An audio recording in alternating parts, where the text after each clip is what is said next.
सर्वोच्च न्यायालयाने छत्रपती संभाजीनगर आणि धाराशिव नामांतरा प्रकरणी हस्तक्षेप करण्यास नकार दिला आहे। या प्रकरणात सर्वोच्च न्यायालयात सुनावणी सुरू झाली होती। नामांतरानंतर शहराचं किंवा रेल्वे स्टेशनचं नाव बदलल्यावर नेहमीच काही लोक समर्थनार्थ आणि काही विरोधात असणार आहेत असं न्यायालयाने म्हटलंय। नामांतराच्या अधिकारावर कोर्टाचं निरीक्षण सर्वोच्च न्यायालयानं नमूद केलं।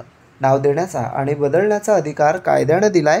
न्यायालयानं असंही निरीक्षण केलंय की नामांतरामुळे काही लोक समर्थनार्थ असतील तर काही विरोधात। या प्रकरणात हस्तक्षेप करण्याची गरज नाही असं कोर्टानं स्पष्ट केलंय। याचिकेकर्त्याने वकील एस.बी. तळेकर यांचे मुद्दे याचिकेकर्त्याचे वकील यांनी न्यायालयात मांडले।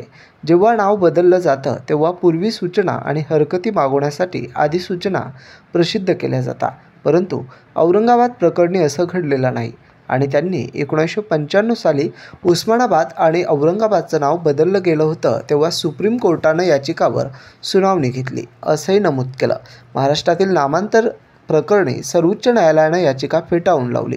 न्यायालयानं स्पष्ट केलं की या अलाहाबाद आणि औरंगाबाद प्रकरण सारखं नाही आणि नामांतराच्या बाबतीत कायद्यानुसार सर्व प्रक्रिया पूर्ण झाल्या, त्यामुळं न्यायालयानं हस्तक्षेप करण्याची गरज नाही असं कोर्टानं स्पष्ट केलंय। Bureau report, AN news, Chhatrapati Sambhajinagar.